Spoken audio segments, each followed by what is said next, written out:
2015 Annual State of Corruption Report.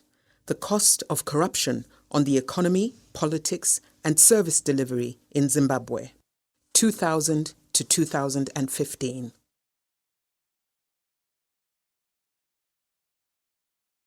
Corruption in Zimbabwe is a topical developmental, economic, and governance policy issue. It is directly related to key challenges that Zimbabwe continues to face. These challenges include unemployment, poverty, capital flight, deindustrialization, low investment rates, poor social service delivery, political anger, violence, and civic protest. This presentation introduces you to the findings of the 2015 Annual State of Corruption Report by Transparency International Zimbabwe. The report, entitled Political Economy of Corruption and the Battle for Accountability in Zimbabwe, explored the cumulative cost of corruption on three key governance sectors: economics, politics, social service delivery, from the year 2000 to 2015. The Shona adage, mbudzi inodyira payakasungirwa, meaning a goat grazes from where it is tied, has become everyday language. Corruption in Zimbabwe has reached endemic levels. Zimbabwe continues to score badly on the Corruption Perception Index, and in comparison to its neighbors, such as Botswana. In 2014, the National Corruption Barometer by TIZ and the 2015 Afrobarometer corroborated that corruption is on the increase in Zimbabwe. A majority of citizens, in the range of 68 to 74% in Zimbabwe, believe that corruption is on the increase, with bribery being the common form of corruption that citizens experience and relate to within their day-to-day lives when interacting with public institutions. Zimbabwe also performs well below the regional average on the 2015 Heritage Foundation Index of Economic Freedom, especially in terms of freedom from corruption, ranking at 21 out of 100 and is placed at the bottom of the regional rankings. The country also performs extremely poorly in all 6 governance areas assessed by the 2013 World Bank Worldwide Governance Indicators, scoring 2.87 on a 0 to 100 scale in terms of freedom from corruption, 2.37 in terms of rule of law, 2.39 in terms of regulatory quality, 12.92 in terms of government effectiveness, 9.95 in terms of voice and accountability, and finally 24.17 in terms of political stability and absence of violence.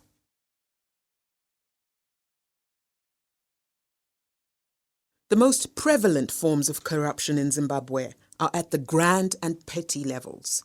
Grand corruption typically takes place at the top levels of the public sphere and the senior management levels in business, where policies and rules are formulated and executive decisions are made.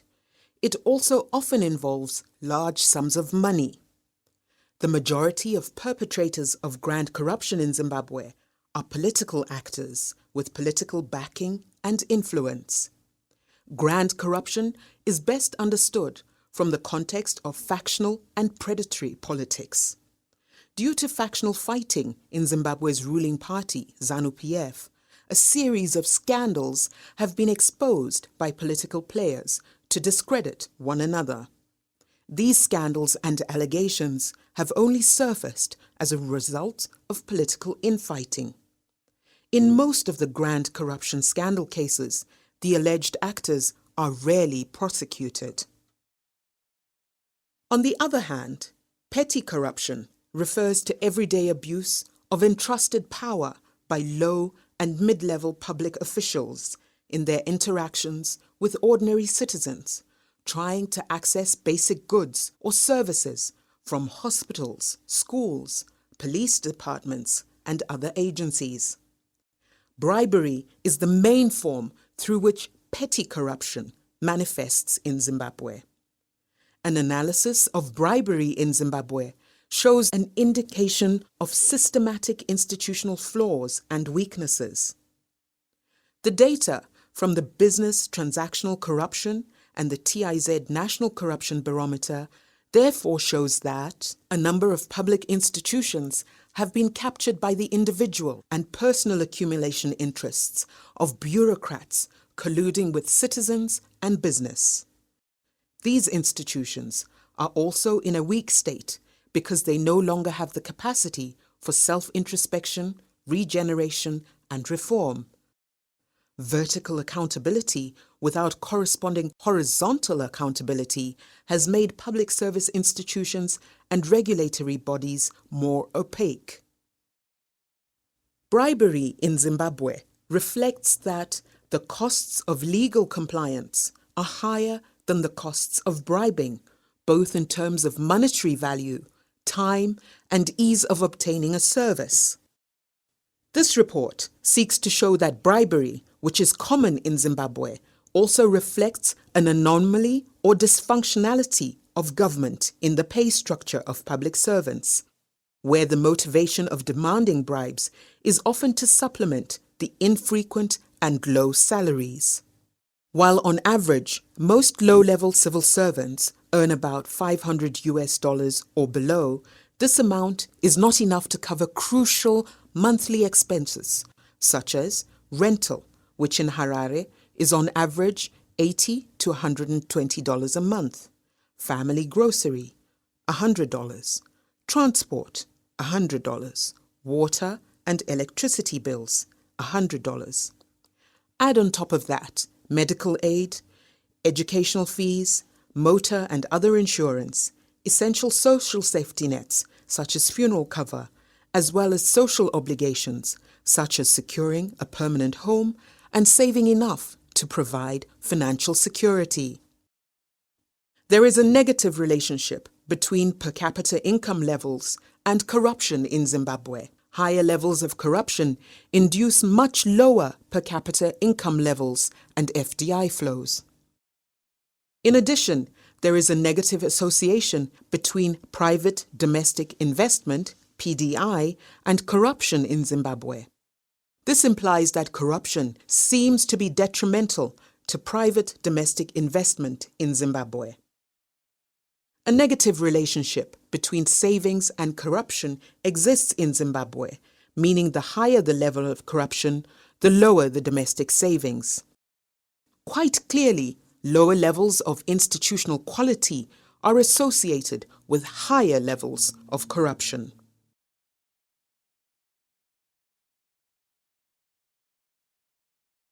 Corruption in Zimbabwe has resulted in a marked increase in levels of fiscal deficit and domestic indebtedness as central government has bailed out and taken over the debts of a number of parastatals, including the central bank, through the Debt Assumption Act, which saw the government assuming the Reserve Bank of Zimbabwe's $1.4 billion debt. Consequently, according to the IMF's 2016 report, the total public domestic debt increased from $1.124 billion in 2013 to $1.960 billion in 2015. Corruption has also contributed to a significant increase in the levels of informalization and underground economic activities in the country. Moreover, corruption has discouraged production and provided strong incentives for rent-seeking and conspicuous consumption. This has had the effect of undermining economic growth, as well as the ability of government to mobilize resources domestically. Endemic and systemic corruption in Zimbabwe is associated with economic slowdown, associated with weak per capita incomes, low FDI inflows, dwindling public and domestic investments, and negative savings. A joint report by the African Development Bank, AFDB, and the Global Financial Report of May 2013 revealed that between 1980 and 2009, Zimbabwe cumulatively lost $11.8 billion due to illicit resource transfers that involved the transfer of money earned through corruption, tax evasion, criminal activities, and other illegal business activities. Boyce and Ndikumana in 2012 found that capital flight in Zimbabwe reached an annual record high of $3.1 billion in 2006. A report by Global Financial Integrity on illicit financial flows covering the period 2004 to 2013 revealed that Zimbabwe lost a cumulative $2.8 billion over the period 2004 to 2013 through illicit financial flows. Furthermore, according to the Minerals Marketing Corporation of Zimbabwe, in 2014, the country lost more than $50 million worth of gold every month through smuggling. In October 2015, Fidelity Printers and Refiners reported that the country was losing an estimated $180 million worth of gold annually through smuggling into neighboring countries. A report titled Reap What You Sow: Greed and Corruption in Zimbabwe, Marange Diamond Fields, produced in 2012 by the Toronto-based pressure group Partnership Africa Canada, highlighted that diamonds worth $2 billion had been looted since 2008.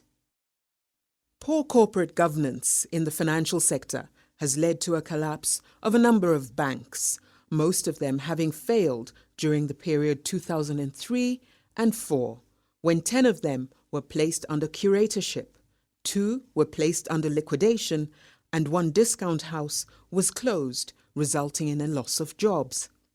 In addition, a total of 6 banks, Afrasia Bank Zimbabwe, Interfin, Trust Bank, Allied Bank, Capital Bank, and Royal Bank, have closed operations since dollarization in 2009, due mainly to poor corporate governance.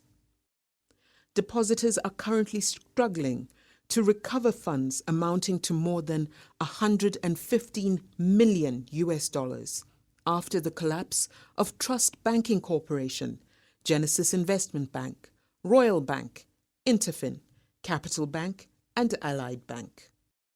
While Genesis, whose license was revoked in 2012, owes more than $1.4 million to depositors. Trust Bank, which shut down in 2013, owes depositors $2.5 million. Interfin, whose banking license was cancelled in 2012, owes depositors more than $60 million. Deposits trapped in Royal Bank total more than $11.4 million. As a result of this, there has been a loss of confidence in the financial sector. The impact of corruption is best seen in the field of social service delivery. As a result of corruption, there has been the emergence of the land barons and the sprouting of illegal housing cooperatives. This has resulted in the development of many informal settlements, leading to a number of demolitions. The impact has been more severe on the poor, and in particular women and children, who continue to be denied their basic constitutional rights, such as the right to shelter, the right to clean and safe water, and the right to maternal health. This study recommends that to tackle the problem of corruption, Zimbabwe needs to rethink and relook at its political and economic governance systems.